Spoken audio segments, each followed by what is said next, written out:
अब मैं ये आप लोगों को शौहर के हुकूक के बारे में बताऊं, शौहर के हुकूक के बारे में, क्योंकि कहीं भी देखिए घर घर में जो है ना औरतें मुखिया बन चुकी हैं, घर घर में औरतें मुखिया बन चुकी हैं। कुरान की आयत है मिन आयातिही अन खलक लकुम मिन अनफुसिकुम अज़वाजन लितस्कुनू इलैहा, मिन आयातिही अन खलक लकुम मिन अनफुसिकुम अज़वाजन लितस्कुनू इलैहा। मतलब अल्लाह तबारक व तआला की बहुत बड़ी निशानी है कि अल्लाह ताला ने बीवी और खाविंद का रिश्ता बनाया, यानी शौहर और बीवी का रिश्ता बनाया ताकि तुम्हें सुकून हासिल हो। मर्द औरत के लिबास है और औरत मर्द के लिबास है। मेरी बहनों, एक वाकया आप लोगों को बता देती हूँ, ईमान ताजा हो जाएगा एकदम। बस गौर से सुनिएगा, मजा आ जाएगा। अगर गौर से सुनिएगा तो मुझे भी मजा आएगा, आप लोगों को भी मजा आएगा, और अगर गौर से नहीं सुनिएगा तो हम जाके अपनी जगह ले लेंगे। सुनना है ना? सबसे पहले मोबाइल नीचे कीजिए बाबू, नीचे कीजिए। हम लोग के पास भी मोबाइल है, दिखाएं क्या? दिखा दे। देखिए एक वाकया है सहाबिये रसूल का, सहाबिये रसूल का। अब सहाबिये रसूल रहते हैं तो वो आते हैं रात में काम करके। अब दिन की थकावट का असर है, रात का वक्त है, तो थकावट की वजह से वो क्या कहते हैं अपनी शरीके हयात से, अपनी बीवी से कि जाओ एक गिलास पानी लेकर आओ, एक गिलास पानी लेकर आओ। अब वो पानी लेने जाती है, अब वो पानी लेकर आई नहीं है, लेकिन इसका शौहर जो रहता है थकावट की वजह से आंखें लग जाती है, हाँ नींद में, मतलब नींद आ जाती है, वो सो जाते हैं। जब वो औरत पानी लेकर आती है तो वो क्या देखती है कि थकावट की वजह से आंखें लग चुकी है, मेरा शौहर तो सो चुका है। अब वो हैरानो परेशान हो जाती है कि या अल्लाह अब मैं करूँ तो करूँ क्या, मेरे शौहर का हुक्म था कि पानी लेकर आओ, मैं पानी लेकर आ गई, और अब अदब ये है कि नींद में खलल ना डाला जाए। अब वो अदब का भी लिहाज कर रही है, अदब ये है कि नींद में खलल ना डाला जाए। अब वो हैरानो परेशान हो जाती है, तो अक्ल ने फैसला लिया कि ऐ खातून ऐसा कर कि हुक्म की भी तामील हो जाए और अदब का भी लिहाज हो जाए।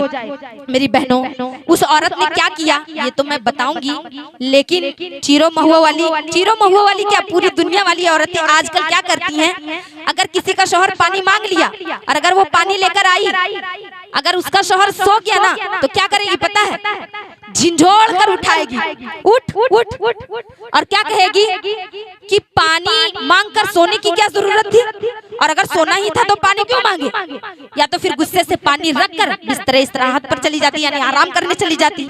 लेकिन मेरी बहनों, ये इस जमाने की औरत, वो जो थी इस जमाने की औरत नहीं थी, उस जमाने की औरत थी जिन्होंने हुजूर सल्लल्लाहु अलैहि वसल्लम के खिताब को सुना था। ये वो औरत थी जिसने हुजूर की तरबियत गाह से तरबियत पाई थी। ये वो खातून थी जिन्होंने हुजूर सल्लल्लाहु अलैहि वसल्लम के ज़बाने फैज़े तर्जमान से शौहर के कदर और कीमत को सुना था। ये वो खातून थी जिन्होंने हुजूर सल्लल्लाहु अलैहि वसल्लम के ज़बाने पाक से शौहर के मकाम को सुना था। मेरी बहनों, अब वो क्या करती है, एक गिलास पानी लेकर, वो नीचे रखती नहीं है, एक गिलास पानी लेकर अपने नेक और नमाजी शौहर के करीब रात भर खड़ी रह जाती है, रात भर खड़ी रह जाती है। कुर्बान जाइए ऐसी औरत पर। आज के जमाने में कोई खड़ी रहेगी रात भर? रात भर वो खड़ी रह जाती है ये सोचकर कि ना जाने मेरा शौहर कब उठ जाएगा और मुझसे पानी मांग लेगा। वो रात भर अपने नींद को कुर्बान कर देती है, किस लिए? अपने शौहर की मोहब्बत में।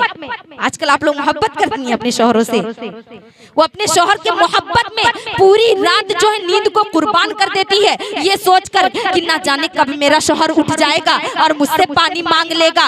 अब मेरी बहनों, वो क्या करती है, पानी लेकर रात भर खड़ी रह जाती है। अब जो है मुअज्जिन जानती है जो अजान देते हैं, तो मुअज्जिन अजान देने ही वाला होता है, सुबह सादिक नमूदार होने ही वाला होता है कि उसके शौहर की आंख खुल जाती है और वो देखता है कि मेरी बीवी पानी लेकर अभी तक खड़ी है, फजर का वक्त हो गया।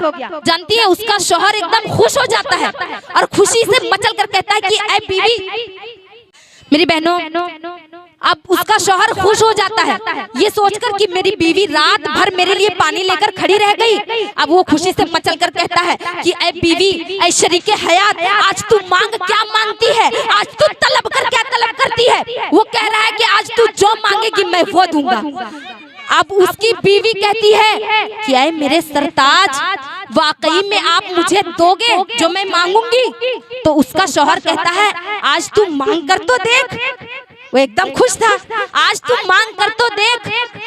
क्या ही अच्छा मौका था, अगर वो चाहती तो रुपया पैसा मांग लेती, है ना, अगर वो चाहती तो जेवरात को तलब कर लेती, अगर वो चाहती तो दुनिया के किसी आसाइश का सामान, मतलब किसी के आसाइश का सामान मांग लेती। लेकिन मेरी बहनों वो क्या कहती है, सुनिएगा एकदम गौर से। वो कहती है कि ऐ मेरे सरताज, ऐ मेरे शौहर, अगर आप मुझे कुछ देना चाहते हैं वाकई में तो आप मुझे तलाक दे दीजिए। बात समझ में आ रही है? नहीं ना आ रही है? अब वो रात भर खड़ी रही, इतनी फर्मा बरदार है और तलाक मांग रही है, बात तो समझ में नहीं आ रही है। आगे देखिए क्या होता है। वो कहती है कि अगर आप मुझे कुछ देना चाहते हैं तो आप मुझे तलाक दे दीजिए। अब उसका शौहर परेशान हो गया कि अरे भाई, इस कदर फर्मा बरदार कि एक गिलास पानी लेकर रात भर खड़ी रह गई, अब तलाक मांग रही है, ये बात मुझे समझ में नहीं आ रही। अगर कोई नाफरमान बीवी, झगड़ालू औरत तलाक मांगती है तो ये बात समझ में आती है, लेकिन इस कदर फर्मा बरदार है कि पूरी रात खड़ी रह गई और फिर भी मुझसे तलाक मांग रही है। तो उसका शौहर कहता है कि ठीक है, अगर तुमको तलाक चाहिए तो चलो इस मुकदमे को लेकर हुजूर की बारगाह में चलते हैं, नबी आखिरुज़्ज़मा की बारगाह में चलते हैं, फखरे मौजूदात की बारगाह में चलते हैं, आमिना की लाल की बारगाह में चलते हैं और उसी आलिशान बारगाह से इसका हल करवाते हैं। तो उसकी बीवी राजी हो जाती है, कहती है कि ठीक है चलिए हुजूर की बारगाह से इसका हल करवाते हैं, हुजूर जो फैसला करेंगे मान लेंगे। अब दोनों शौहर और बीवी दोनों बारगाह नबूवत में चल पड़े, बारगाह रिसालत में चल पड़े। रास्ते में जाते जाते जाते जाते, देखिए इधर गुफ्तगू मत कीजिए।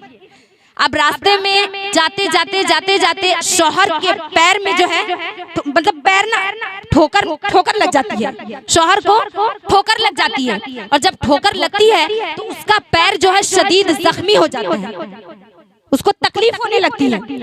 तो जब ये बीवी देखती है कि मेरे शौहर को तकलीफ हो रही है तो वो क्या कहती है कि ऐ मेरे सरताज, ऐ मेरे शौहर, ऐसा कीजिए चलिए घर चलिए, अब मुझे तलाक नहीं चाहिए, अब दोनों खुशी खुशी रहेंगे।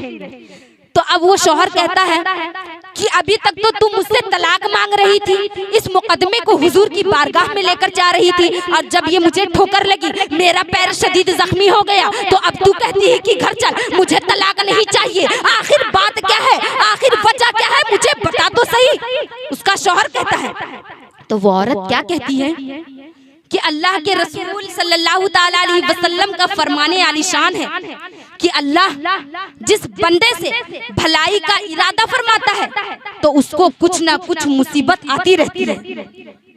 जो अल्लाह तबारक व तआला जिस बंदे के साथ भलाई का इरादा फरमाता है तो उसके ऊपर कुछ ना कुछ मुसीबत आते रहती है। उसकी बीवी कह रही है, ऐ मेरे सरताज, बरसों हो गए जब से हमारा निकाह हुआ है, आपके ऊपर कोई मुसीबत नहीं आई है, तो मैंने सोचा कि आप अल्लाह के मकबूल बंदे नहीं हैं, अल्लाह आपसे मोहब्बत नहीं फरमाता है, क्योंकि आपके ऊपर तो बरसों से मुसीबत नहीं आ रही थी, और मुसीबत तो उसी के ऊपर आती है जो अल्लाह का मकबूल बंदा होता है, अल्लाह जिससे मोहब्बत फरमाता है, अल्लाह जिससे भलाई का इरादा फरमाता है। तो ऐ मेरे सरताज, बरसों हो गए आपके ऊपर कोई मुसीबत नहीं आई थी, इसलिए मैंने सोचा कि अल्लाह तबारक व तआला आपसे मोहब्बत नहीं फरमाता है, आप अल्लाह के मकबूल बंदे नहीं हैं, तो मैं आपके साथ रहकर क्या करती, इसलिए मैं आपसे तलाक मांग रही थी। लेकिन जो आपको ये ठोकर लगी, आपका पैर शदीद जख्मी हो गया, आपको तकलीफ हो रही है, तो मेरी ये गलत फहमी भी दूर हो गई कि आपके ऊपर भी मुसीबत आती है, अल्लाह तबारक व तआला आपसे भी मोहब्बत फरमाता है, और आप भी अल्लाह के नजदीक मकबूल बंदे हैं। तो मेरी बहनों, ये उस जमाने का हाल है कि अगर शौहर के ऊपर मुसीबत नहीं आ रही है तो बीवी तलाक मांग रही है, उल्टा है ना। लेकिन इस जमाने में क्या होता है पता है, अगर किसी के ऊपर मुसीबत आ जाए तो बीवियां जो होती है ना, पूरे घर को ना सर पे उठा लेती हैं। अब शौहर की जिंदगी में एक मुसीबत बतौर आजमाइश खुदा देता है, आजमाइश के तौर पर, और दूसरी मुसीबत मर्द की जिंदगी में वो औरत बन जाती है। उसकी औरत दूसरी मुसीबत बन जाती है। इसलिए मैं ख़वातीन इस्लामिया से गुजारिश करूंगी कि जब मुसीबत आए तो आप लोग उससे भी मर्ज़िए मौला जानकर कबूल कीजिए और सब्र और शुक्र का दामन न छोड़िए।